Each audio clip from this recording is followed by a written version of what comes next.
मसावी HCF काढण्याच्या अनेक पद्धती आहेत. त्यापैकी आपल्याला डिफरन्स मेथड शिकायची. अवयव पद्धतीनेही आपण मसावी काढतो, पण त्याला थोडासा जास्त वेळ लागतो. तर डिफरन्स मेथड नेमकी काय असते? तर ज्या कोणत्या दोन संख्या, आता म्हणजे इथे दोनच संख्या आहेत, ज्या कोणत्या संख्या दिलेल्या असतील, 3 संख्या असतील, 4 संख्या असतील, त्यांच्यातील अशा दोन संख्या निवडायच्या की ज्यांच्यामध्ये सगळ्यात कमी फरक आहे. इथं दोनच संख्याचा विषय असेल तर हे 36 आणि 54 लिहिलं, यांच्यातला फरक किती आहे? फरक म्हणजे इंग्लिशमध्ये डिफरन्स. ठीक आहे, तर यांच्यातला फरक किती आहे? 18.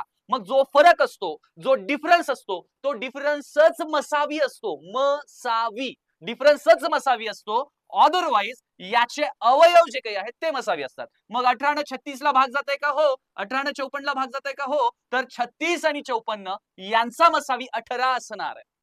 ओके, याच्या पुढचा प्रश्न आहे 120, 300, 105 यांचा मसावी काढा. तर या तीन पैकी अशा दोन संख्या निवडायच्या आहेत की ज्यांच्यामधला फरक सगळ्यात कमी आहे. तर त्या संख्या आहेत 105 आणि 120. 105 आणि 120 यांच्यात फरक आहे 15. 15 ने 105 ला भाग जातो. 15 सत्ते 5 से 15 अटे वितुरासे दोन्ही संख्याला भाग जातोय. आणि या 15 ने 300 ला सुद्धा भाग जातो. 15 दुणे 30 आणि तो 0.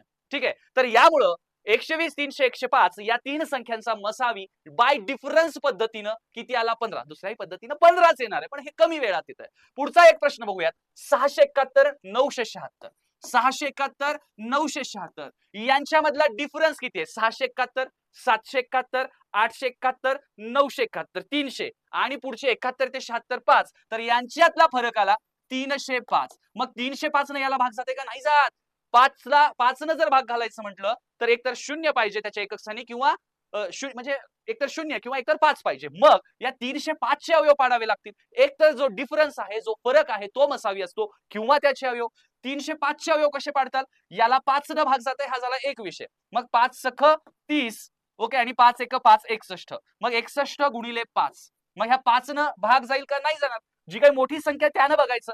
तर 61 न 671 ला आणि 61 न 976 ला भाग जात आहे. म्हणजे 671 आणि 976 यांचा मसावी 61 येतो. हे आपण बाय डिफरन्स मेथडनं काही सेकंदात काढू शकतो. जमलं तर एक बुक्का द्या आणि तुमच्या मित्राला धक्का द्या, म्हणजेच व्हिडिओ शेअर करून टाका.